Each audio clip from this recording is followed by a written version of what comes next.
দর্শক সালাম আলাইকুম। শুরু করছি ইস্পাহানি মির্জাপুর চা মুক্তবাক। সাথে আছি আমি মাহমুদুর রহমান মান্না। আজকের আলোচনার বিষয় সকল ভুক্তভোগীর জন্য ন্যায় বিচার। আলোচনার জন্য স্টুডিওতে উপস্থিত আছেন সুপ্রিম কোর্টের সিনিয়র আইনজীবী, ব্লাস্টের নির্বাহী পরিচালক ব্যারিস্টার সারা হোসেন। আর অনলাইনে যুক্ত হবেন, আমি জানি না এখন পর্যন্ত কানেকশনটা হয়েছে, যুক্ত হবেন বিএনপির ভাইস চেয়ারম্যান, সুপ্রিম কোর্ট আইনজীবী সমিতির সাবেক সভাপতি অ্যাডভোকেট জয়নুল আবেদিন। ব্যারিস্টার সারা হোসেন, আপনাকে স্বাগত জানাচ্ছি আমাদের আজকের অনুষ্ঠানে। আসলে অনেকদিন পরে আপনার সাথে দেখা ঠিক না, মানে এইরকম অনুষ্ঠানের মধ্যে দেখা অনেকদিন পরে আসলে। তাছাড়া আপনি এখন একাই আছেন। প্রথমে আপনাকে দিয়ে শুরু করি। দুদিন আগে শিশু হত্যাকাণ্ডের রায়ে দুইজনের মৃত্যুদণ্ড দিয়েছেন আদালত। এটা পল্লবীর ধর্ষণ ব্যাপারে বলছি আমি।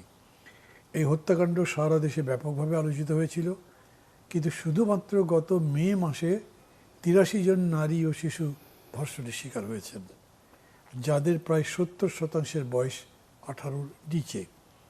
ধর্ষণের পর ৬ জনকে হত্যা করা হয়েছে, যাদের ৪ জনই শিশু। সবার ক্ষেত্রে কিন্তু বিচার হচ্ছে না। শুধুমাত্র আলোচিত হলেই কি বিচার পাওয়া যাবে? এর মধ্যে আমি মাঝে একদিন করেছিলাম ব্রাহ্মণবাড়িয়াতে নিশাত কি নাম, মানে এই যে একটা ফোকাসে না আসলে বিচার পাওয়া যাবে না, কিভাবে দেখবেন এই জিনিসটা?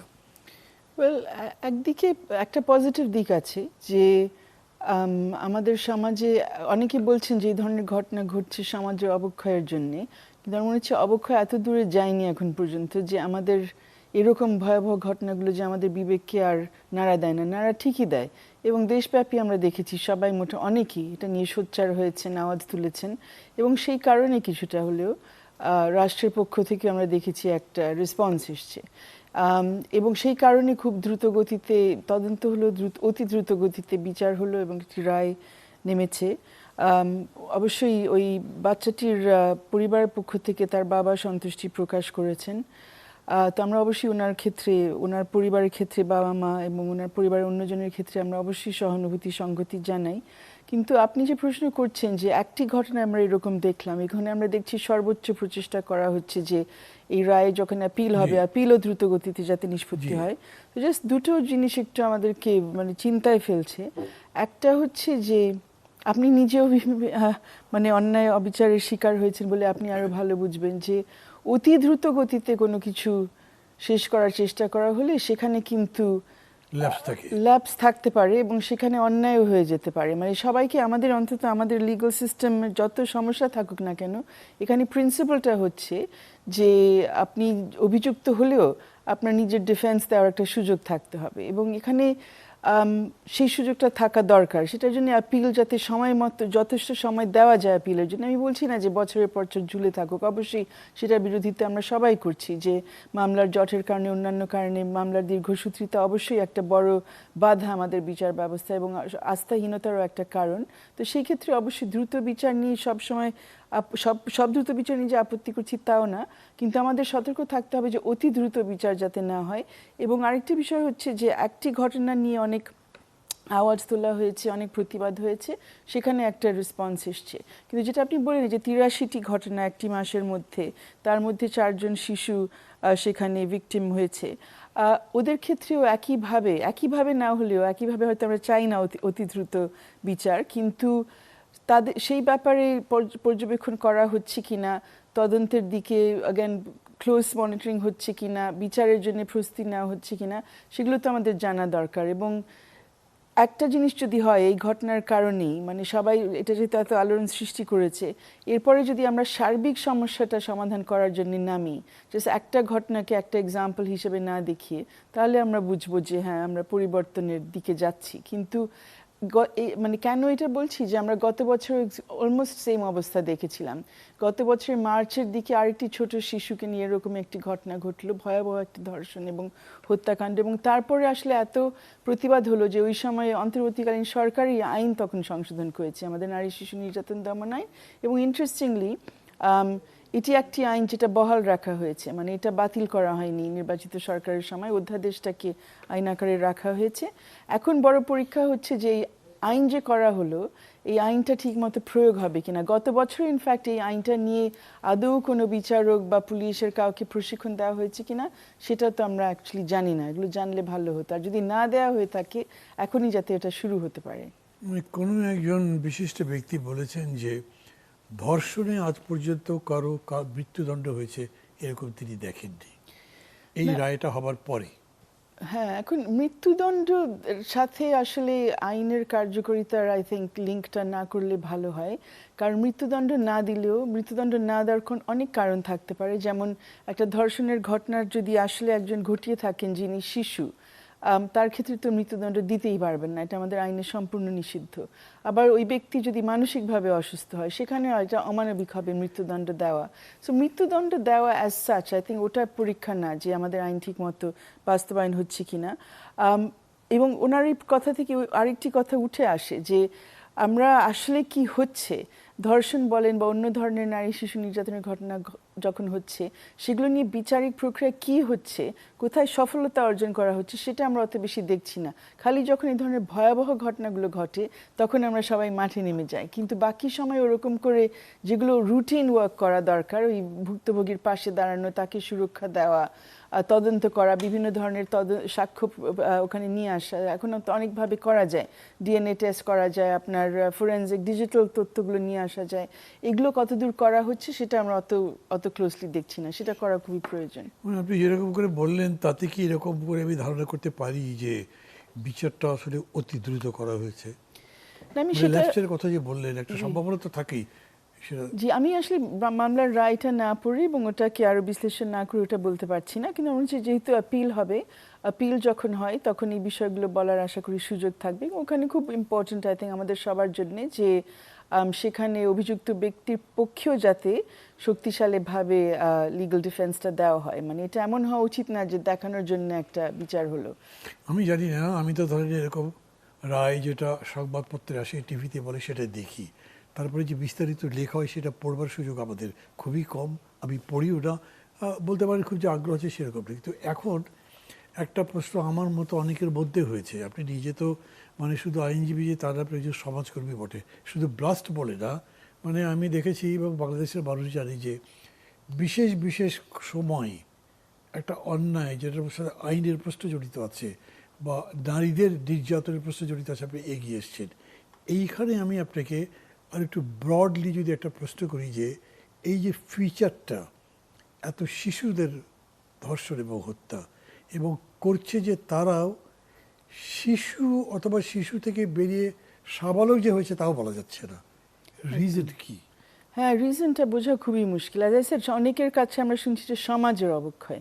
আজকে আমরা একটা আলোচনায় ছিলাম যেখানে শিরিন হক, যিনি আগে নারী কমিশনের প্রধান ছিলেন, উনি একটা বক্তব্য দিচ্ছিলেন যে ওনার কাছে মনে হচ্ছে, এবং এটা অন্যান্য বেশ কয়েকটি দেশে হয়েছে, যে এখানে যারা এই ঘটনাগুলো ঘটাচ্ছেন, যাদের সাজাও হয়েছে, ধর্ষণের জন্য সাজা বা ধর্ষণের পরে হত্যাকাণ্ডের জন্য সাজা, তাদের সাথে আসলে এক ধরনের তাদের সাইকোলজিক্যাল প্রোফাইল তোলা দরকার, যে আসলে কি এক্স্যাক্টলি আপনার যে প্রশ্নটা, কেন এই ঘটনাগুলো ঘটছে। উনি এটাই বলছিলেন যে আমরা প্রত্যেক সময় আসলে যেটা করি, আমরা ভুক্তভোগীর দিকে যাই, তাকে কিভাবে, এটা তো স্বাভাবিক এবং করা উচিত, তার সহযোগিতা, তার সুরক্ষার ব্যবস্থা, কিন্তু যেই ঘটনাগুলো ঘটাচ্ছে কেন ঘটাচ্ছে, তার এটার পেছনে কি ছিল সেটা বোঝার অত বেশি চেষ্টা করি না, সাজাটা দিয়ে মোটামুটি সমাপ্ত হয় আমাদের পুরো প্রক্রিয়া।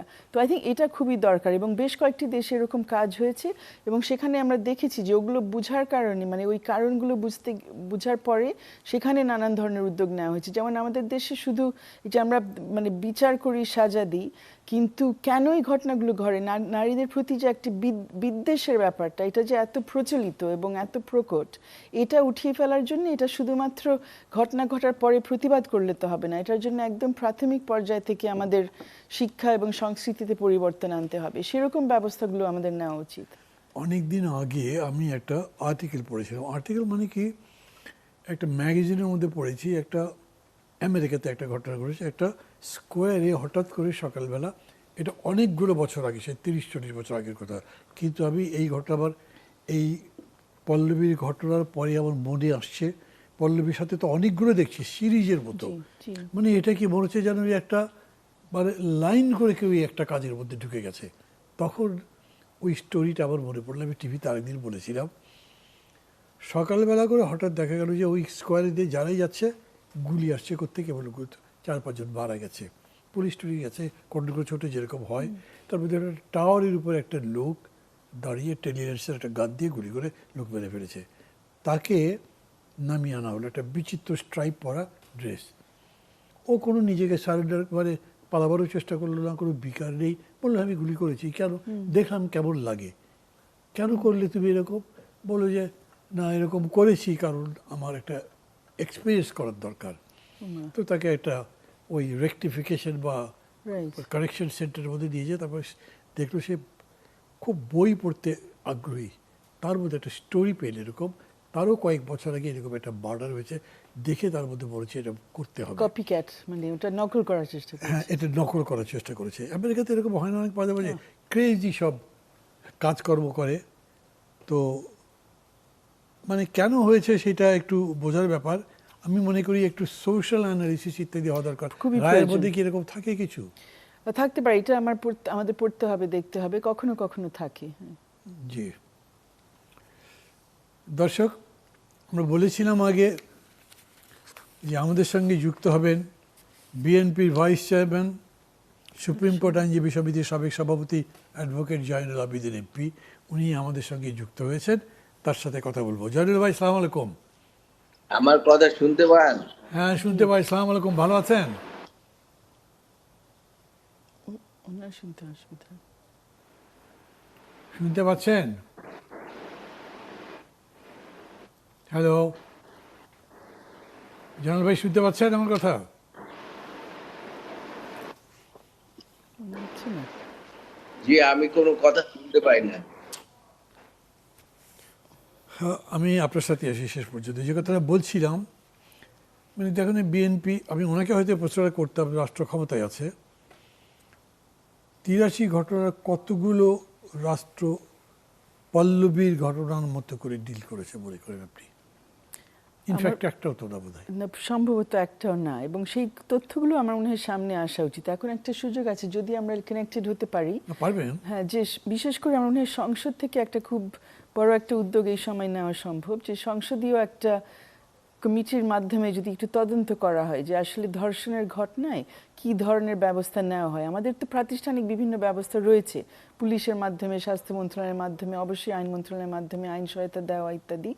এখানে আসলে কার্যকরী কীরকম পদক্ষেপ নেওয়া হচ্ছে এটার উপর আমার একটা সার্বিক পর্যালোচনা খুবই দরকার। আমরা আইন সংশোধন করেছি বিভিন্ন সময়, কিন্তু এই যে অনেকগুলো প্রশ্ন এখানে চলে আসছে, ভিকটিমের যথেষ্ট সুরক্ষা হচ্ছে কিনা, কারণগুলো উদ্ঘাটনের চেষ্টা আমরা করছি কিনা, কেন এরকম ঘটনা ঘটছে, বিচারিক প্রক্রিয়া সঠিকভাবে চলছে কিনা, তদন্ত প্রক্রিয়া সঠিকভাবে চলছে কিনা, এই বিষয়গুলো নিয়ে সেরকমই একটা উচ্চ পর্যায়ে একটা তদন্ত বা শুনানি, কোনো শুনানি টাইপের কিছু একটা করলে আমার মনে হয় সেখান থেকে অনেক তথ্য আমরা পাবো, শুধু একটা ঘটনার মধ্যে সীমাবদ্ধ না থেকে। মানে ধরেন প্রক্রিয়াটা তো আমি বলতে পারবো না, সেটা তো আপনি বেশি ভালো বলতে পারবেন। কিন্তু এই যে একবার অ্যাসিড সন্ত্রাস শুরু হলো না, জি, বন্ধ হয়ে গেছে তো? বন্ধ হয়ে গেছে, এবং সেখানে আসলে সার্বিক প্রচেষ্টা করা হয়েছে। সেখানে অ্যাগেন এক একটা কেসও ধরা হয়েছে, কিন্তু সেখানে আপনার এই যে যেটা বললাম যে বিভিন্ন ধরনের পদক্ষেপ যে নেওয়া লাগে, আইন সংশোধন হলো একদিকে, আবার আপনার মামলা তদন্ত, দুই দিকে বিশেষ প্রচেষ্টা নেওয়া হয়েছে। এবং এখানে সরকার অনেক ধরনের উদ্যোগ নিয়েছে, এবং সরকার এবং বেসরকারি সংস্থার যৌথ উদ্যোগও ছিল, বিভিন্নভাবে ভিকটিমদেরকে সুরক্ষা দেওয়া, তাদের পাশে দাঁড়ানো, এই ধরনের কাজ হয়েছে। এবং অল্প সময়ের মধ্যে আসলে অ্যাসিডের নিক্ষেপের ঘটনাগুলো অনেক কমে গেছে, এবং সেখানে আমরা খুবই একটা কি বলবো, একদম ফোকাসড একটা প্রচেষ্টা দেখেছিলাম ওই সময়।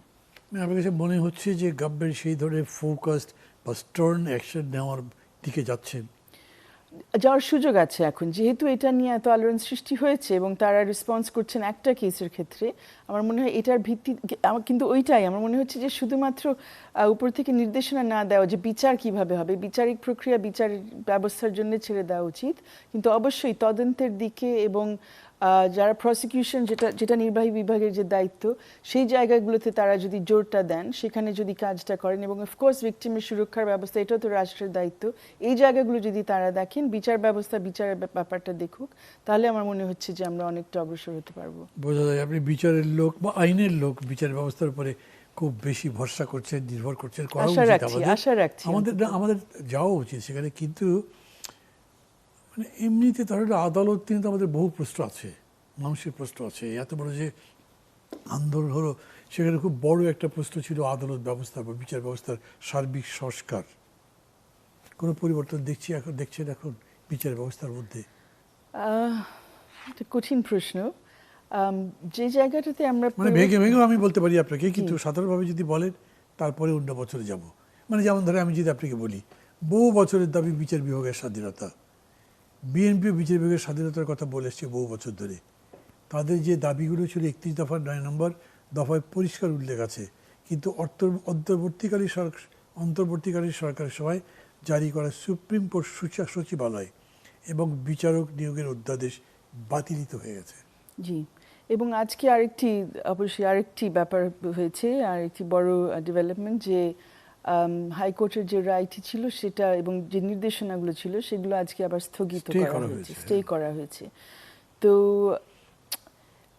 হ্যাঁ, এই ব্যাপারে আমাদের অনেক আশা ছিল যে অন্তর্বর্তীকালীন সরকারের সময় যে দুটি আইন হলো এবং যেগুলো বাস্তবায়ন হওয়া শুরু হয়েছে, মানে নতুন নিয়োগ তো হয়েছে সেই সময় ওই আইনের অধীনে, এবং আই থিঙ্ক দু একটা বিষয় নিয়ে বিভিন্ন ধরনের সমালোচনা এসছে, কিন্তু আমার মনে হয় প্রায় সকলেই মনে করেছে যে এই আইনটা আসলে খুবই ইতিবাচক একটি আইন, এবং এটা যেটা তৈরি করেছে যে একটি মানে অবজেক্টিভ একটা বেসিস তৈরি করেছে বিচারপতিদের নিয়োগের জন্য, যে ওখানে ওনাদের অভিজ্ঞতা কি আছে, কি ধরনের রায়, ওনারা কি ধরনের কাজ ওনারা অতীতে করেছেন, এগুলো দেখার একটা সুযোগ ছিল, এবং আই থিঙ্ক আমরা বেশ ভালো নিয়োগও পেয়েছি তারপরে। সো এই আইনটা যে কেন বাতিল হলো আমরা অনেকে বুঝতে পারছি না, এবং এখনো আশা রাখছি কোনোভাবে ওটা যাতে ফিরে আসে। আর বিচার ব্যবস্থার যে সচিবালয়, এটা নিয়েও আই থিঙ্ক এই ব্যাক ট্র্যাকিংটা খুব কনসার্নিং, কারণ আমরা দেখেছিলাম যে এই আইনটা নিয়ে তো আসলে বিএনপিও তো মানে ওই সময় তারা কিন্তু কোনো প্রতিবাদ করেন নাই যে এরকম সচিবালয় তারা চাচ্ছেন না বা এটা হওয়া উচিত না, বা পক্ষে ছিলেন, একদম পক্ষে ছিলেন। এবং এখন বর্তমানে আমাদের আইনমন্ত্রী যিনি, উনি তো সেই সময় অ্যাটর্নি জেনারেল হিসেবেও বলেছেন যে হ্যাঁ উনি মনে করেন যেটা থাকা উচিত।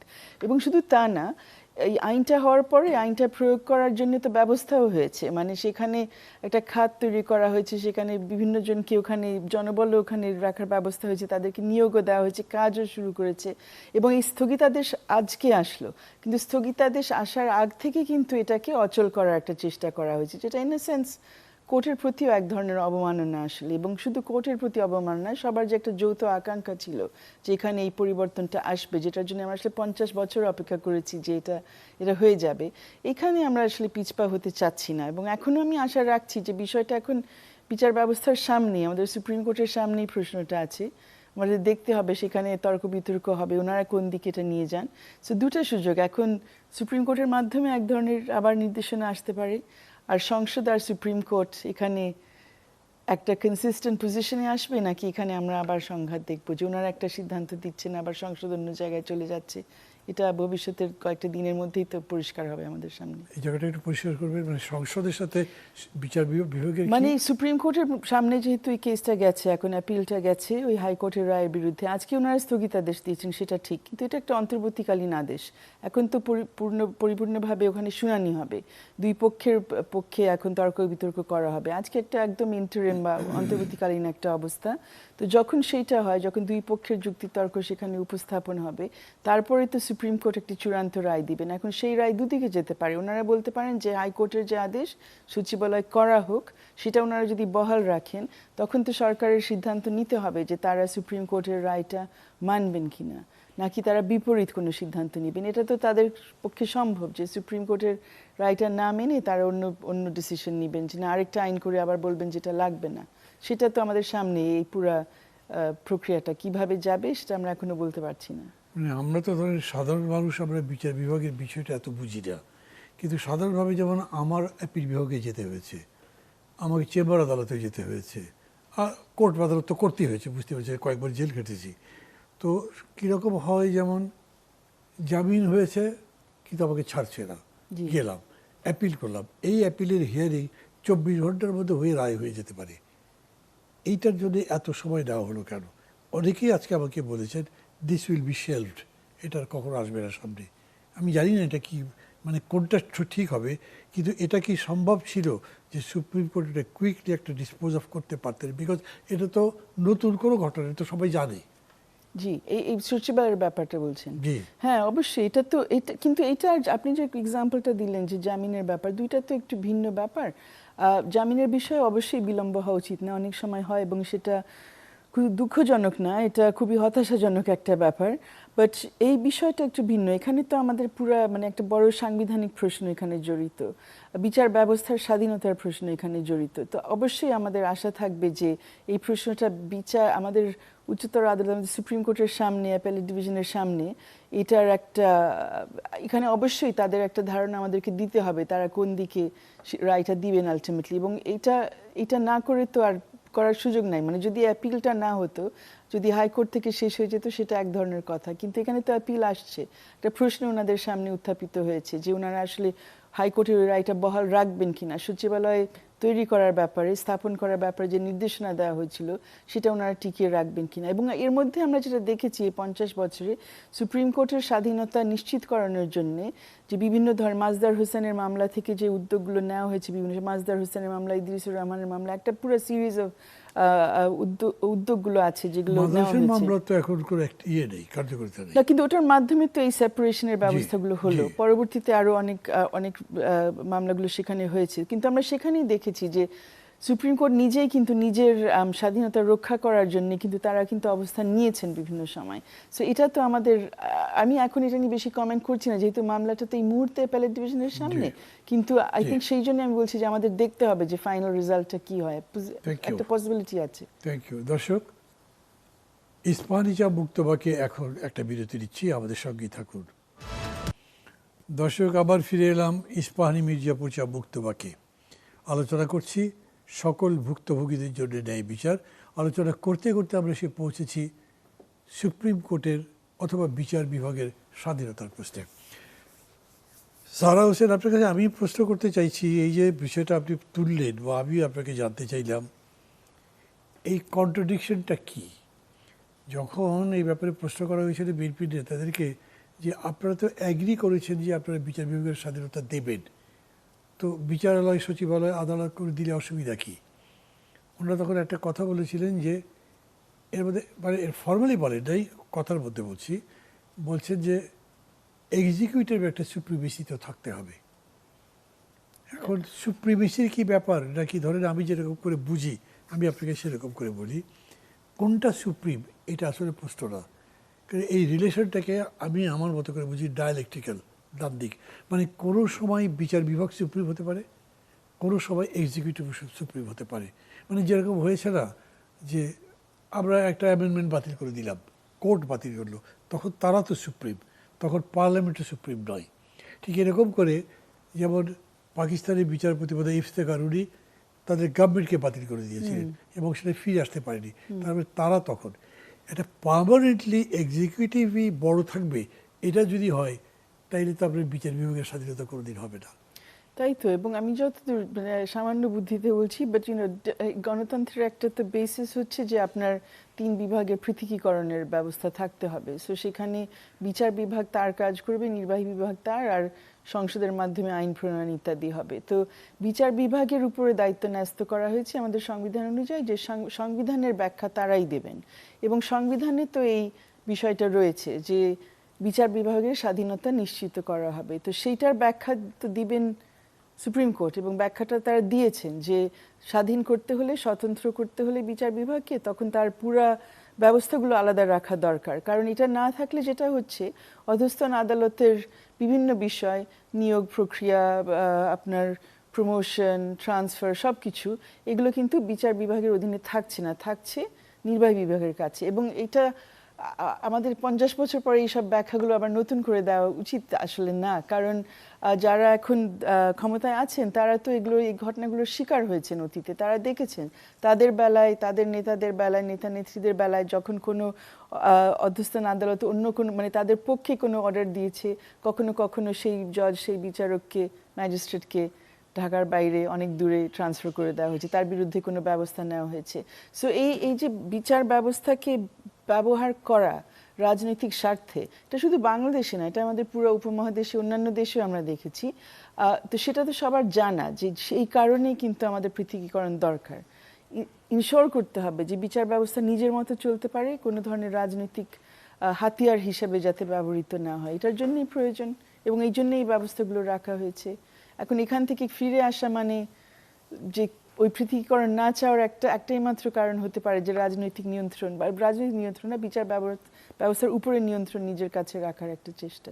মানে 133টা যে অধ্যাদেশ দেওয়া হয়েছিল তার 98টা তো তারা ঠিক করেছে, যেগুলো খুব বেশি কোনো রিফর্ম মিন করে না, মূলত যেগুলো মিন করে তার বেশিরভাগ তারা স্থগিত করে দিয়েছেন।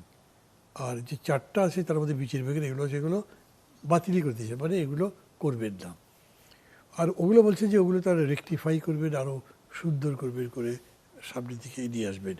তো আমি এখন ওই দিকে একটু যাই আপনাকে। যেমন ধরেন গুম প্রতিরোধ, তথ্য অধিকার, মানবাধিকার কমিশন, দুর্নীতি দমন কমিশন অধ্যাদেশ, এগুলো যাচাই বাছাইয়ের পরে বিল আকারে আনা হবে বলে ট্রেজারি বেঞ্চ বলেছে। যে প্রস্তাবগুলো সামনে আসছে তা রীতিমতো আশঙ্কাজনক। সরকার বলছে জাতীয় নিরাপত্তার স্বার্থে যদি কাউকে সরকারি বাহিনীর হেফাজতে নেওয়া হয় তাহলে তাকে গুম বলা যাবে না, মানে জানাবে না, কিচ্ছু করবে না, নিয়ে চলে গেছে, বলবে না এটা সিকিউরিটির ব্যাপার আছে। বিশেষ ক্ষমতা আইন নামের 1974 সালের যে কালো আইন আছে সেটার মাধ্যমেও তো আপনি জাতীয় নিরাপত্তার স্বার্থে কাউকে গ্রেপ্তার করতে পারেন, 30 দিন থেকে 6 মাস পর্যন্ত আটকও করতে পারেন। কিন্তু এতে অন্তত যাকে আটক করা হলো তার পরিবার জানতে পারছে সে কোথায় আছে বা গ্রেপ্তার করেছে বা কী অবস্থা। তাহলে সরকার কি চাইছে? কাউকে গ্রেপ্তার করবে না, গ্রেপ্তার দেখাবে না, হেফাজতে নিয়ে নেবে, তারপর সেই আগের মতো বিষয়টা চলে আসছে না।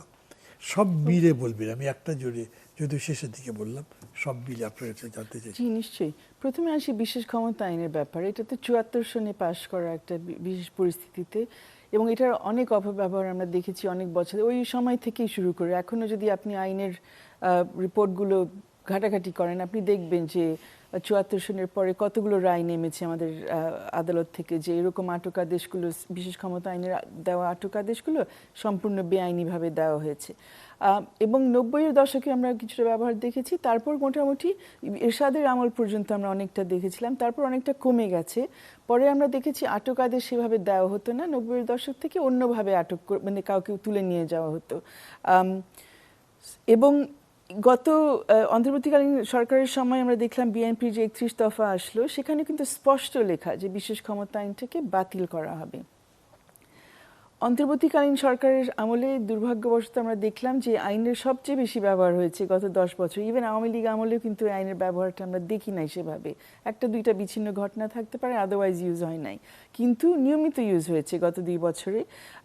এবং এখনই সময় যে কিভাবে এটা ব্যবহার হয়েছে, অপব্যবহার হয়েছে, এই সময় এটার উপর পর্যালোচনা করে আইনটা বাতিল করে দেওয়া উচিত। আমরা এখনো কোনো উদ্যোগ দেখছি না, কিন্তু এটা অবশ্যই বলা হয়নি যে করা হবে না, সেই জন্য আশা রাখতে চাই যে করবেন।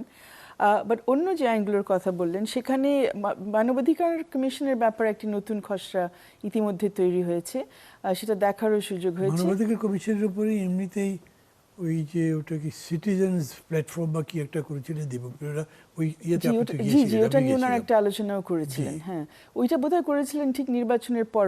জি। তার মধ্যে তখনও এইসব অধ্যাদেশগুলো পর্যালোচনায় আকারে পর্যালোচনা পর্যায়ে ছিল। এর মধ্যে বলা হলো যে অন্তর্বর্তীকালীন সরকারের সময় অধ্যাদেশটা রাখা হবে না। তো আমরা 2009-এর আওয়ামী লীগের আমলে যে আইনটি করা হয়েছিল মানবাধিকার কমিশনের ব্যাপারে সেটাতে ফিরে এসেছি, সেটা এখন আছে, ইনফ্যাক্ট আমাদের সামনে বহাল আছে, যদিও সেখানে সেটার অধীনে কোনো নিয়োগ টিয়োগ দেওয়া হয়নি বা কোনো কাজ হয়নি, যেহেতু বলা হচ্ছে যে নতুন একটি আইন আসবে। সো নতুন আইনের খসড়া তৈরি হয়েছে, এর মধ্যে সেখানে কিছু ইতিবাচক দিকও আছে, যেমন ওখানে বলা হয়েছে যে মানবাধিকার কমিশন যে কোনো খসড়া আপনাদের কাছে দেওয়া হয়েছে? আমরা দেখেছি, হ্যাঁ, বেশ কয়েকটি সংগঠনের কাছে দেওয়া হয়েছে, আই থিঙ্ক অনেক ব্যক্তির কাছে দেওয়া হয়েছে, একটা পর্যালোচনাও চলেছে এটার উপরে। এবং সেগুলো আমি যেটা দেখেছি সেটার উপরে আমাদের সংগঠন ব্লাস থেকে কিছু মন্তব্য ইতিমধ্যে আইন মন্ত্রণালয়ের কাছে পাঠিয়ে দেওয়া হয়েছে। তো সেখানে আমরা দেখছি বেশ কিছু ইতিবাচক দিক আছে, যেমন বলা হচ্ছে যে মানবাধিকার কমিশন যে কোনো আটকের স্থান তারা পরিদর্শন করতে পারবেন এবং সেখানে এমনকি সরকারের অনুমোদন ছাড়াও তারা চলে যেতে পারবেন। তো সেটা অবশ্যই পজিটিভ এবং এটা আন্তর্জাতিক আইনের একটা প্রতিফলন এই আইনের মধ্যে নিয়ে আসা হয়েছে। পাশাপাশি এটাও বলা হচ্ছে যে তারা বিভিন্ন ধরনের প্রতিকার দিতে পারবেন, ক্ষতিপূরণ সহ, তাদের নিজস্ব একটা তহবিল থাকবে, সেগুলো সবই পজিটিভ। এবং তারা আন্তর্জাতিক আইনের উপর তারা পর্যালোচনা করতে পারবেন যে এই আন্তর্জাতিক সনদে যা যা অধিকার দেওয়া আছে সেটা আমাদের আইনে কত দূর এসছে। কিন্তু এবং আরও কিছু ব্যবস্থা রাখা হয়েছে যে মানবাধিকার কমিশনের যে সদস্যদেরকে নিয়োগ দেওয়া হবে সেখানে তারা ফুল টাইম থাকতে পারবেন। আগে যেমন পার্ট টাইম ছিলেন, দু একজন ফুল টাইম ছিলেন। এবং সেখানে যে সিলেকশন কমিটির ব্যবস্থা রাখা হয়েছে সেখানে বলা হয়েছে নাগরিক সমাজ থেকে দু একজন থাকতে পারবেন। কিন্তু আলটিমেটলি একটা বড় জায়গায় ওনারা কিন্তু সংশোধনী এনেছেন অন্তর্বর্তীকালীন সরকারের সময় যে উদ্যোগটা ছিল এই আইনটা ঝালাই পালাই করার। সেটা হচ্ছে নিরাপত্তা বাহিনী অথবা আইন শৃঙ্খলা বাহিনীর বিরুদ্ধে যদি কোনো ধরনের অভিযোগ আসে সেখানে সেই বাহিনীর নিজস্ব একটা তদন্ত হবে, সেটা মানবাধিকার কমিশন আবার তদন্ত করবে না। তো সেটা অনেকেই সে ব্যাপারে আপত্তি জানিয়েছেন যে এটা আসলে যথার্থ না। যদি বাহিনীর কাছে ছেড়ে দেওয়া হয় এবং পরবর্তীতে আর কোনো ধরনের ইনভেস্টিগেশন কমিশন নিজেই না করে তাহলে তো সেখানে আসলে একটা ধামাচাপা দেওয়ার সুযোগ থাকতে পারে। একটা মানে কনফ্লিক্ট অফ ইন্টারেস্টের ব্যাপার আছে। অভিযুক্ত সেই যদি বিচার করে, সে নিজের বিচার যদি নিজের উপর করে, যে সমস্যাটা আমরা অনেক সময় আগে দেখেছি যে নির্যাতনের অভিযোগ আসছে, পুলিশের নির্যাতনের অভিযোগ, পুলিশ নিজেই তদন্ত করছে, কোনো ফলাফল সেখানে আসছে না। তো এটা নিয়ে অনেকে আপত্তি জানিয়েছেন। এখন সবার মন্তব্যগুলো গেছে আই থিঙ্ক আইন মন্ত্রণালয়ের কাছে। এখন দেখা যাক ওনারা কীভাবে এগিয়ে যান। অ্যাটলিস্ট ওই আইনটা নিয়ে একটা কাজ হয়েছে, আমরা বুঝছি যে নতুন একটা আইন অন্তত আসবে। তথ্য কমিশন নিয়েও বিভিন্ন একটা খসড়া হয়েছিল অন্তর্বর্তীকালীন সরকারের সময়, একদম শেষের দিকে বোধহয় ওটা তৈরি হয়েছে, শেষ 2-3 দিনে ওটা আর পাশ করতে পারেনি এবং ওটা নিয়ে অনেকে আপত্তি তুলেছেন, মিডিয়ার অনেকে আপত্তি তুলেছেন, মানবাধিকার কর্মী আইনজীবীরা আপত্তি তুলেছেন। সো সেটা আবার নতুনভাবে এখন তৈরি করা হচ্ছে।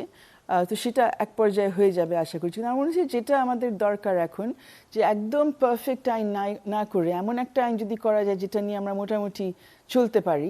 এখন এই আইনগুলো কার্যকরী করা খুব দরকার, কারণ 2.5 বছর ধরে আমাদের কোনো মানবাধিকার কমিশন নাই, কোনো তথ্য কমিশন নাই এবং আমরা সবাই বুঝতে পারছি যে এরকম একটা জায়গা তো দরকার যেখানে অভিযোগগুলো দেওয়া যাবে। দুর্নীতি দমন কমিশনের অবস্থাও খারাপ, সেটাই তো। এই যে এটাই তো একটা মূল কথা ছিল জুলাই, যে আমাদের অনেক প্রতিষ্ঠানগুলোর একদম নষ্ট করে ফেলা হয়েছে, স্বতন্ত্রভাবে তো কাজ করতেই পারছে না, কোনোভাবেই কাজ করে না। এখন ওগুলোকে যদি আমরা আবার দাঁড় না করাতে পারি তাহলে আমরা কিভাবে বুঝবো যে আমরা কিসের জন্য এত কিছু পরিবর্তন নিয়ে আসলাম। গতকাল স্বরাষ্ট্রমন্ত্রী সংসদে বলেছেন সাইবার সুরক্ষা আইনে পরিবর্তন আনতে যাচ্ছে সরকার। অনেকগুলো বিষয়ের কথা বলেছেন তিনি, যেগুলো অ্যাড্রেস করা নিঃসন্দেহে জরুরি, কিন্তু আমাদের পূর্ব অভিজ্ঞতা তো ভালো না। তাই পরিবর্তনটা বাক স্বাধীনতা, মুক্ত বুদ্ধি এর বিরুদ্ধে যায় কি না সেই সন্দেহটা থেকে যায়।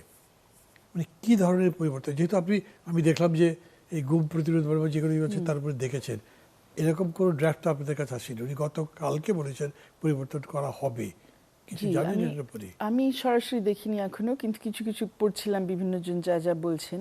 সেখানে অবশ্যই একটা সমস্যা আছে আমাদের ডেফিনেটলি, যে অপপ্রচার যে করা হয় এটা অবশ্যই খুব বড় একটা সমস্যা, শুধু বাংলাদেশে না অনেক দেশে। এবং বিভিন্নভাবে বিদ্বেষ ছড়ানো হয় সামাজিক গণমাধ্যমে।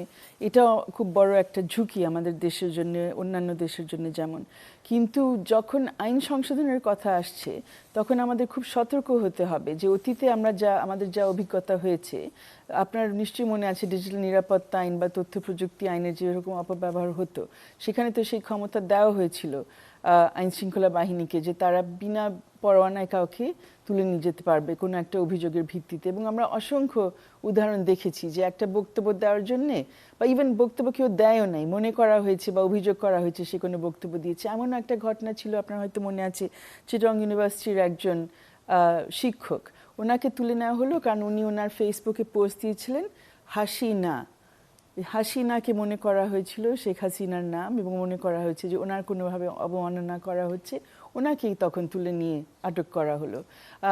এরকম অজস্র উদাহরণ আছে। সো ওই উদাহরণগুলো দেখে দেখে আমরা আবার ওই জায়গায় যাতে ফিরে না যায়, যে এরকম ক্ষমতা আমরা আইন শৃঙ্খলা বাহিনীকে দিয়ে দিই। কারণ ইতিমধ্যেও আমরা দেখছি যেটা, যে আইন পরিবর্তন হওয়ার আগেও ইভেন এই গত কয়েক মাসে এই নির্বাচন পরবর্তী অবস্থায় আমরা দেখেছি যে প্রধানমন্ত্রীর বিরুদ্ধে কোনো একটা অবমাননাকর বক্তব্য দেওয়ার জন্য সেখানেও কিন্তু কাউকে আটক করা হয়েছে। এবং এমন এক্সাম্পল দেখেছি যে সেই মামলাটা প্রধানমন্ত্রীর পক্ষ থেকে করা হয়নি, সেটা করা হয়েছে তৃতীয় কোনো ব্যক্তি, ওনাদের কোনো দলের কোনো ফ্রন্টের কোনো একজন। এখন এটা তো আইনত আসলে হতে পারে না। পরিষ্কারভাবে লেখা আছে আমাদের আইনে, ফৌজদারি কার্যবিধিতে, যে তৃতীয় কোনো ব্যক্তি কোনো মামলা করতে পারবেন না। এখানে আপনার যদি মানহানি হয়, এখানে আমি আপনার পক্ষে গিয়ে মামলাটা করতে পারছি, আমি করতে পারি অবশ্যই, যদি আপনি মানসিকভাবে অসুস্থ হন বা এমন অসুস্থ যে আপনার পক্ষে সম্ভব না, তখন আমি করতে পারি। কিন্তু সেটা তো সিচুয়েশন না, তাই না? তো সেখানে, এবং আমরা এটাও লাস্ট আওয়ামী লীগ সরকারে খুব দেখেছিলাম যে ছাত্রলীগের, যুবলীগের একজন চলে এসে বলছে যে প্রধানমন্ত্রীর অবমাননা হয়েছে, আমারই এখনই মামলাটা করতে হবে। এবং মামলাগুলো লুফে নিয়েছে পুলিশ তখন, এবং কাউকে না কাউকে আটক করে অনেক মাসের পর মাস ধরে রেখেছে। অ্যাগেন ওই এক্সাম্পল বা ওই অবস্থায় তো আমরা ফিরে যেতে চাই না কোনো মতে। এই জন্য নতুন করে সংশোধনীগুলো কি কি প্রস্তাব করা হয়, এগুলো খুবই সতর্কভাবে সবারই দেখা উচিত আমার মনে হচ্ছে। এক লোকের নামে একসাথে একটা জেলায় মামলা করা হয়েছে, এবং Exactly, দেখা হ্যাঁ, গেছে যে হাজিরা দেওয়ার ডেটও একই রকম পড়েছে। হ্যাঁ, এবং ওনার দৌড়ে বেড়াতে হয়েছে সকলে দৌড়ে এগুলো বেড়াতে করার হয়েছে। সময়। এক্স্যাক্টলি, হ্যাঁ। এবং সেখানে আমরা দুটো জিনিস, একটা হয়েছে যে মামলা করা হয়েছে, পুলিশ সেখানে কাউকে আটক করেছে, পাশাপাশি এটাও আমরা দেখলাম যে ম্যাজিস্ট্রেট কোর্টগুলো কিন্তু অনেক ক্ষেত্রে জামিন দিত না। একদম ওনাদের সামনে একটা উদ্ভট একটা অভিযোগ আনা হয়েছে, ওটা কোনো ভিত্তি নাই, কিছু নাই, কিন্তু জামিন না দিয়ে ঢুকিয়ে ফেলছেন। এবং তারপরে জামিন না দিয়ে যখন তাকে প্রথমে নিয়ে আসা হচ্ছে, তাকে ঢুকিয়ে ফেলছেন জেলখানায়। তারপর জামিন তো নাকচ, ওনারা নাকচ করেন, সেশন কোর্ট নাকচ করেন, হাইকোর্ট অবধি আসতে হয়েছে অনেকেরই, একদম ফালতু উদ্ভট বিভিন্ন অভিযোগের ভিত্তিতে। ভয়গুলো তো ওই জন্যই হচ্ছে যে আবার কি ওগুলো রিপিটেশন হবে নাকি, আগে হ্যাঁ, এগুলো হয়েছে। রেপিটেশন কিছু এর মধ্যেও হয়েছে, আবার কিছু কারেক্টিভ অ্যাকশনও হয়েছে। এরকম দু একটা কেস, যেমন আমি উদাহরণ দিলাম যে প্রধানমন্ত্রীর নামে অবমাননা করার অভিযোগ উঠেছে, দু একটা কেসে কিন্তু আবার সেখানে ওনারা পিছপা হয়েছেন, ইমিডিয়েটলি কেসটা উইথড্র হয়েছে, অথবা সেই ব্যক্তিকে ব্যক্তিমুক্ত হয়েছে। তো আবার দু একটা কেস আছে যেখানে সেটা হচ্ছে না। সেই জন্যই বলছি যে অলরেডি এটা তো একটা অলমোস্ট আমাদের সংস্কৃতির মধ্যে ঢুকে গেছে, আমরা বলতে পারি রাজনৈতিক সংস্কৃতিতে, যে আইন ব্যবহার করতেই হয় আপনার অপরপক্ষকে হয়রানি করার জন্য। এটা একটা সহজ ব্যাপার। তো এই জায়গা থেকে সরে আসাটা তো অত সহজ না, কিন্তু সবাই এই ক্ষমতাগুলো আঁকড়ে ধরতে চাচ্ছে। এবং এই আইনগুলো যেহেতু ব্যবহার হয়েছে সেভাবে, অপব্যবহার হয়েছে এইভাবে, এগুলো নিয়ে আমাদের আরো বেশি সতর্ক হতে হবে। আমি বলবো, ধরেন যে নিশ্চিতভাবেই আগের চাইতে পরিস্থিতি অনেক উন্নতি হয়েছে, আগের মতো নেই। বটেই। যে সমস্ত ঘটনার না, উদাহরণ শত শত দিচ্ছি, মামলা হচ্ছে না এই ধরনের, হ্যাঁ, অবশ্যই। ওরকম হচ্ছে না, সেটা ঠিক, কিন্তু একেবারেই যে হচ্ছে না তাও ঠিক। Exactly. একেবারেই বা হবে কেন? কথাগুলো তো সেই জন্যই বলা হচ্ছে। সেই জন্যই যখন উনি বলেন যে সাইবার সুরক্ষা আইনে পরিবর্তন আনা হচ্ছে, তার মধ্যে একটা কথা বলা হচ্ছে যে যদি কোনো জিনিস তাদের মনে হয় যে এইটা অ্যান্টি স্টেট হয়েছে, অ্যান্টি গভর্নমেন্ট, অথবা এটাই তো risk, কাউকে হ্যাঁ। ডিফেম করেছে, তাহলে তারা মামলা করতে পারবে বা ব্যবস্থা করতে পারবে। তার আপনি তো কণ্ঠরোধ করারই চেষ্টা করছেন, তাই না? জি। এবং এটা যদি একটু সময়গুলো যদি আমরা খেয়াল করি, তথ্য প্রযুক্তি আইন যখন প্রথমে করা হলো 2006 সনে, সেই সময়কার বিএনপি সরকারের শেষের দিকে প্রায়, তখন এমন একটা ধারা রাখা হয়েছিল, 57 ধারায়, ওটার মধ্যে বলা হয়েছিল যে রাষ্ট্রের সুনাম ক্ষুণ্ণ হলে সেটাও একটি অপরাধ হবে আর কি। এবং সেই ধারায় অনেকে তখন আটক করা হয়েছে পরবর্তীতে। ইন্টারেস্টিং, 2006-এর পরে তো বিএনপি তো আর ক্ষমতায় থাকলেন না, এবং ওই ধারাটা বিএনপির অনেক কর্মীর বিরুদ্ধে ব্যবহার হয়েছে, তাদের পক্ষে অনেকে যারা কাজ করেন তাদের বিরুদ্ধে ব্যবহার হয়েছে। আওয়ামী লীগ খেয়াল করবেন 2018-তে এসে ডিজিটাল নিরাপত্তা আইন চেঞ্জ করলেন ঠিক নির্বাচনের আগে, অন্যদের বিরুদ্ধে ব্যবহার করার জন্যে। আর অন্তর্বর্তীকালীন সরকারের সময় আমরা দেখলাম যে হ্যাঁ, যেহেতু ডিজিটাল নিরাপত্তা আইনের এত জাস্টিফাইড বদনাম হয়েছিল যে এটার অপব্যবহার হওয়ার কারণে, তখন এটা নিয়ে বড় একটা কাজ করে এটা আবার নতুন করে ঢেলে সাজানো হলো। তো এখন অবশ্যই নতুন সংশোধনী হতে পারে, এমন না যে আমরা বলবো যে না আইনটা পারফেক্ট, এটার কোনো নতুন পর্যালোচনা হতে পারে না। কিন্তু এই শিক্ষাগুলো তো আমাদের নিতে হবে ইতিহাসের থেকে, এবং অতি সত্তর যে ইতিহাসের মাধ্যমে আমরা এসেছি, যেটা আমরা পার করে এসেছি, সেই দিকে তো একটু তাকিয়ে খেয়াল রাখতে হবে। সেই শিক্ষাটা যে নিচ্ছি, একেবারে নিচ্ছি না তা কিন্তু আমি বলবো না। এত বড় একটা আন্দোলনের কিছু কিছু ইতিবাচক দিক তো আমরা দেখছি। এটা ঠিক যে এখন আগের চাইতে অনেক মুক্তভাবে কথা বলতে পারছি, টক শো যেমন করছি কথা বলতে পারছি। তারপরে ধরেন বক্তৃতা, যদি আজকাল বেশি বক্তৃতা হয় না, আর সবই তো অনলাইন চলে গেছে, তারপরে যেগুলো যেগুলো বলা হয়, অনলাইনটা বিয়ন্ড দি লাইন যাচ্ছে। মানে হ্যাঁ, এখানে অনেকটাই। এমন এমন কিছু Correct. হচ্ছে যেটা হওয়াই উচিত না। গভর্নমেন্ট সেগুলো যে কন্ট্রোল করতে পারছে সেটা না। সেইটা ছাড়াও মনে করেন ল অ্যান্ড অর্ডার সিচুয়েশনও তো বেশ খারাপ এখন। হ্যাঁ, বিশেষ করে পুলিশের কোনো সংস্কার হয়নি, পুলিশের কোনো অ্যাটিটিউডের পরিবর্তন হয়েছে যে সেটাও আমরা দেখছি না। পুলিশ যে খুব রেসপন্সিবল তাও দেখছি না। কোনো কোনো জায়গাতে কিছু কিছু ঘটনার কথা ওই জায়গার সংশ্লিষ্ট লোকজন আমাদের কাছে বলছে এরকম এরকম হয়েছে, মানে হয়তো ধরেন দুটো গ্রুপের মারামারি হয়েছে, কিন্তু পুলিশ আসেইনি, পুলিশ আসছে কোনো না, মামলা হ্যাঁ, হয়নি, হ্যাঁ। কোনো মামলাও হয়নি। আবার ধরেন যে যারা মানে ক্ষমতায় ছিলেন এখন নাই, যাদেরকে মানুষ আন্দোলন করে সরিয়ে দিয়েছে, তারা কিছু করতে গেছে, সেটা যদি একটা রিলিজিয়াস প্রোগ্রাম হয় সেটাও করতে দিচ্ছে না। আবার তারাও বাড়াবাড়ি যে করছে সেটাও কন্ট্রোল করতে হচ্ছে, অ্যাজ ইফ পুলিশ একটা প্যাসিভ ফোর্স হয়ে গেছে। মানে আমি আপনাকে বলতে চাচ্ছি যে সরকার পরিস্থিতি উন্নয়ন করার চেষ্টা করছে নাকি করেও ব্যর্থ হচ্ছে, ঘটনাটা কি? আম, আমি শুধু এটাই বলবো যে পুলিশের জবাবদিহিতার একটা ব্যবস্থা হওয়া দরকার ছিল। এই যে আমরা এখনই যে আলাপগুলো করছিলাম যে অন্যায়ভাবে অনেকে আটক করা, অনেকে অন্যায়ভাবে অনেকের বিরুদ্ধে জেল জুলুম যে করা হয়েছিল, ইতিমধ্যে আমরা বিচারের চেষ্টা দেখেছি হচ্ছে জুলাই হত্যাকাণ্ড নিয়ে, সেটা নিয়েও নানান সমস্যা এবং প্রতিকূলতা। কিন্তু আটক করা এবং গ্রেফতার করা এবং এগুলো নিয়ে যে বাণিজ্য করা, অতীতে আমরা যা দেখেছি, এখনো অনেকটা দেখছি আমি বলবো, সেই ক্ষেত্রে কিন্তু আমরা পুলিশকে জবাবদিহিতার মধ্যে আনতে দেখি নাই সেভাবে।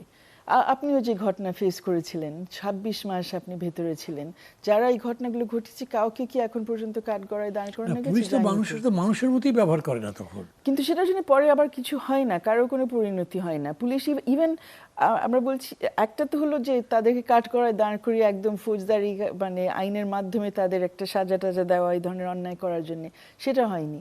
কিন্তু ইন্টারনালি মানে পুলিশের ভেতরে তারা কোনো ধরনের ব্যবস্থা যে নিবে পুলিশ বাহিনীর ভেতরে, সেটাও তো আমরা জানতে পারছি না যে এরকম কোনো কিছু হয়েছে।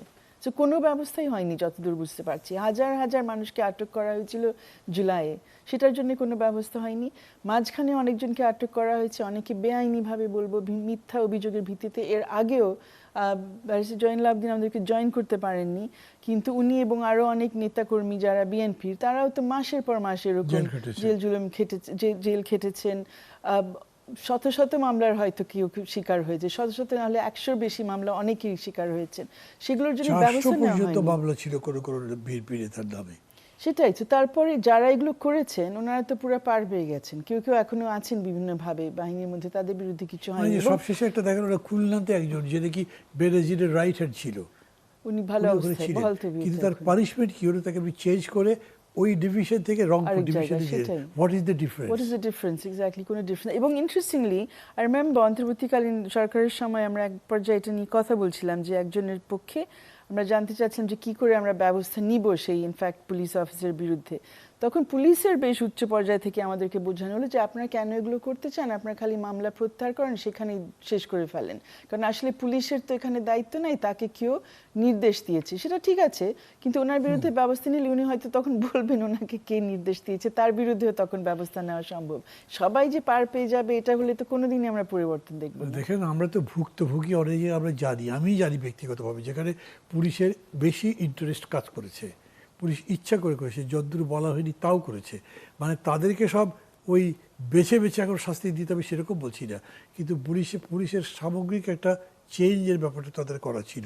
দেখেন, এই যে টিআইবি একটা প্রতিবেদন দিয়েছে, একটা সাংবাদিক সম্মেলন করেছিলেন দেখলাম। ইফতাকুরুজ্জামান, বলেছে সরকারের প্রথম ১০০ দিনে ৬০৫টা খুন হয়েছে, ১৯৬টা অপহরণ হয়েছে। অন্যান্য এই যে শিশু ধর্ষণ, নারী ধর্ষণ, নারী নির্যাতন, এগুলো তো এর মধ্যে যুক্ত হবেই। তো এটার মানে কি? বিচারহীনতাই তো একটা পরিস্থিতি এটা তৈরি করেছে। সরকার তো একটা পরিস্থিতির মধ্যেই সরকার গঠন হয়েছে। আমরা যে জুলাইয়ের পরে একটা যথেষ্ট অস্থিতিশীল অবস্থায় ছিলাম, অন্তর্বর্তীকালীন সরকার গঠিত হলো, সেখানে অবশ্যই আইন শৃঙ্খলার অবনতি বা আইন শৃঙ্খলা অভাবের সমস্যা অনেকে অনুভব করেছি সেই সময়, যে বারবার এই যে মবগুলো নেমেছে, এখনো আমরা বিভিন্ন জায়গায় দেখছি এটা হচ্ছে। ইভেন এই যে ধর্ষণের বিষয়গুলো নিয়ে আমরা কথা শুরু করেছিলাম আজকে, গত এক সপ্তাহের মধ্যেও তো আমরা এরকম 2-3টা ঘটনা দেখছি, অন্তত 2টা ঘটনা দেখলাম যে ধর্ষণের অভিযোগ দুজনের বিরুদ্ধে আনা হয়েছে। একটা লোককে তো পিটিয়ে হত্যা করা হলো এবং আরেকজনকে গুরুতরভাবে জখম করা হয়েছে। আজকেও দেখলাম একজন তার মেয়েকে বোধহয় তার মেয়েকে কোনোভাবে হয়রানি করা হচ্ছিল, যৌন হয়রানি করার প্রচেষ্টা করা হচ্ছিল। যারা করছিল তাদের বিরুদ্ধে উনি যেহেতু সোচ্চার হয়েছেন, ওনাকে সেখানে পিটানো হয়েছে। এবং সেখানে জ্ঞান যেটা বললেন যে পুলিশ বাহিনী বা অন্য কেউ এসে যে রক্ষা করবে এরকম কোনো অবস্থা হয়নি। সো অবশ্যই হ্যাঁ, একটা বড় সমস্যা রয়েছে আইন শৃঙ্খলা নিয়ে, কিন্তু পুরোপুরি এটা যে সরকারের দোষ সেটা বলাটাও মুশকিল আমার মনে হচ্ছে। এখানে আমাদের সামাজিক যে অবস্থান, যে কেন এরকম অবস্থা যে যে যার মতো করে আইন তুলে নিচ্ছে প্রথমত, আর যেখানে অপরাধ হচ্ছে সেটার কোনো ব্যবস্থা নেওয়া যাচ্ছে না, সেটার জন্য তো আমার মনে হয় আরও সার্বিক বিভিন্ন ধরনের উদ্যোগ নেওয়া দরকার। পুলিশের অবশ্যই সেখানে গাফিলতির বিষয় আছে, কিন্তু আমাদের এটাও একটু বুঝতে হবে যে কেন এই ধরনের ক্রাইমসগুলো হচ্ছে, কোন ধরনের ক্রাইম বেশি হচ্ছে, কোথায় হচ্ছে, সেভাবে ব্যবস্থা নেওয়া দরকার। আপনি অন্তর্বর্তী সরকার থেকে শুরু করে এই পর্যন্ত বললে আবার এটা ভালো করে বলা হয় না, মাত্র 100 দিন গেল বা 107 দিন গেল, এর মধ্যে একটা পুরোপুরি মানে দোষ গুণ ইত্যাদি বিচার করার সময় হয় না। কিন্তু যদি আপনি ওই সময় থেকে দেখেন, তারপরে 2 বছরের মতো, এই 2 বছরের মধ্যে পুলিশের সংস্কার করবার তো কোনো কাজই করা হয়নি। দেখে যে তাদেরকে বলবে যে মানে সো ফার সো গুড, বন্ধ করে দাও, তোমরা যারা মানবতা বিরোধী অপরাধ করেছো তাদের বিচার করবো, বাকিদের ফ্রিডম দেওয়া হলো, তোমরা কাজ করো, স্বাধীনভাবে কাজ করতে পারবে ইত্যাদি। তাকে সংস্কার করার তো দরকার ছিল। ইন্টারনাল ডিসিপ্লিনের জন্য পুলিশ বাহিনীতে কোনো বিকল্প নেই, সেটার উপরে কোনো কাজই করা হয়নি। ওই যে পুলিশ কমিশনের কাজ তো সেভাবে এগোয়নি শেষ পর্যন্ত। যখন আপনারাই তো বসেছিলেন ওই ঐক্যমত্য কমিশনে, ঐক্যমত্য কমিশনে কি পুলিশ কমিশনের কোনো প্রস্তাব কিছু তো এজেন্ডা ছিল না। এজেন্ডা, সেটাই বলছি, এজেন্ডা থেকে বাদ দেওয়া হয়েছে। পুলিশ কমিশনের কাজ তো আগে শেষ হয়ে গেছে, অন্যদেরকে বাদ দেওয়া হলো ওই ওই অজুহাতে যে তাদের কাজ শেষ হয়নি।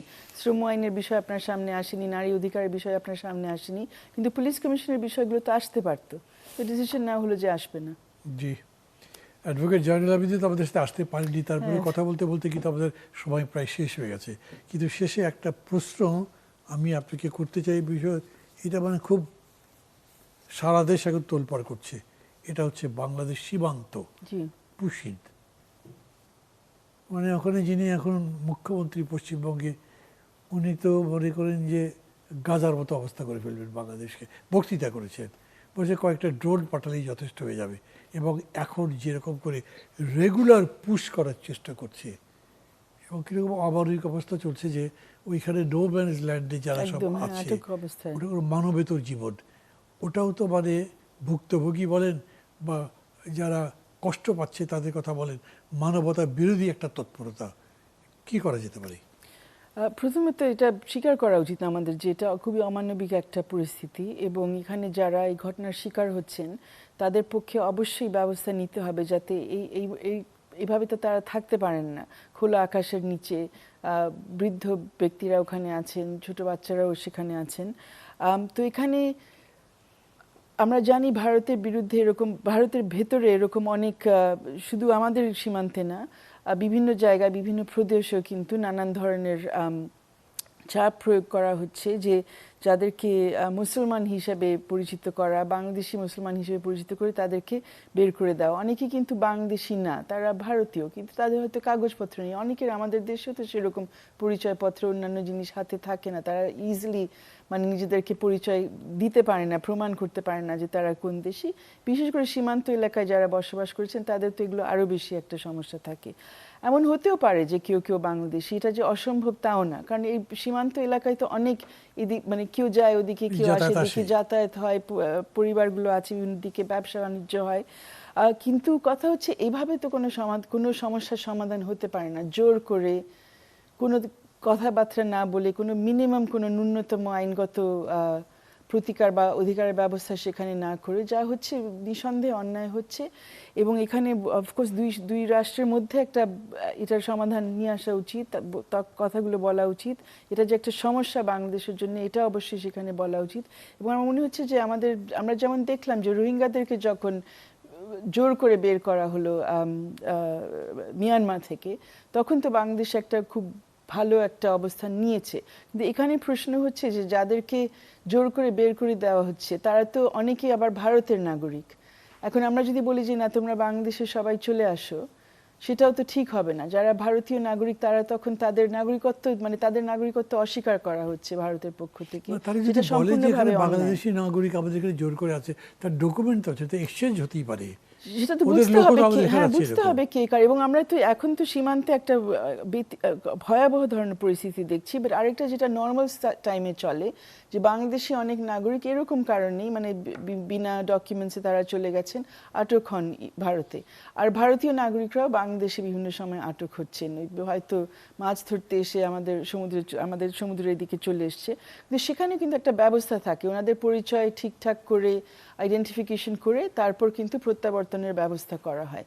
কিন্তু এখানে তো সেরকম কোনো আইনি প্রক্রিয়া তো চলছে না, একদম একটা জোর জবরদস্তিমূলক একটা ব্যবস্থা যেটা চলতে পারে। এবং ওনাদের আসলে যে ঝুঁকিটা সেখানে, যে নাগরিকত্বহীনতা একটা ব্যাপার, এটা তো আগেন আন্তর্জাতিক আইনে এটা একদম অন্যায় একটা ব্যাপার, যে আপনি কাউকে কিন্তু স্টেটলেস করতে পারবেন না, তার নাগরিকত্ব আপনি ছিনিয়ে নিতে পারবেন না। সবারই তো নাগরিকত্ব থাকে এবং সেটা নিশ্চিত করতে হবে তার কি কার কোনটা, এবং সেইভাবে তার জন্য প্রতিকারের ব্যবস্থা করতে হবে। তো এদেরকে এভাবে ফেলে রাখাটা ঠিক হচ্ছে না। থ্যাংক ইউ ব্যারিস্টার সারা হোসেন, আপনাকে মানে লম্বা সময় ধরে কথা বলেছেন এবং যথেষ্ট গুরুত্বপূর্ণ কথা বলেছেন, সেই জন্য আপনাদের ধন্যবাদ জানাচ্ছি। দর্শক মণ্ডলী, শেষ করতে হবে আমাদের। সুখরঞ্জন বাড়ির কথা মনে আছে আপনাদের? কীরকম করে ওই পারে চলে গেলেন, তারপরে জেলে ছিলেন বহুদিন, আমরা জানতামই না। তারপরে যখন জানলাম তখন তাকে ছাড়াবে কে, কীভাবে, তা জানা যায়নি। আজকে যিনি হোম মিনিস্টার, উনি তো 10 বছর ওই পারে ছিলেন, কীভাবে গেলেন ঠিকমতো জানি না আমরা। এবং তারপরে এতদিন ধরে করে থাকলেন কীভাবে, আবার ফিরে এলেন, বিরাট একটা সমস্যা। কত মানুষ যে এখন পর্যন্ত ভারতের, বিশেষ করে পশ্চিমবঙ্গের অন্যান্য জেলে, আসামের জেলে আছেন, তার হিসাব আমরা জানি না। ওটাও তো একটা অমানবিক জীবন, মানবতা বোধ বর্জিত সব ধরনের অত্যাচার নির্যাতন তাদের উপর চলে। আর এই যে নো ম্যানস ল্যান্ডে মানুষগুলো আছে, তাদের পরিস্থিতি কি, ওটাও একটা মানবতা বর্জিত কাজ। আমরা সব কিছুর বিরোধিতা করি, কিন্তু আমরা বাংলাদেশ সবসময় একটা শান্তিপূর্ণ সহাবস্থানের নীতিতে বিশ্বাস করি। আমরা আমাদের প্রতিবেশীদের সাথে ঝগড়া করতে চাই না, আমরা এরকম করতে চাই না। যদিও দেখছেন যে সীমান্ত এলাকার লোক, সাধারণ মানুষ গিয়ে বলছে না ওই পার থেকে জোর করে পাঠিয়ে দেবে, আমরা তো আসতে দেবো না, বাধা দিচ্ছে। আমরা মনে করি উত্তেজনা এরকম করে বাড়িয়ে লাভ নেই। যত তাড়াতাড়ি ভারতীয় কর্তৃপক্ষ এটা বোঝেন, আর সাথে সাথে বাংলাদেশ কর্তৃপক্ষকে বলবো, এটা একটা আন্তর্জাতিক আদালতে কি তোলা যায়, আন্তর্জাতিক অঙ্গনে তোলা যায়।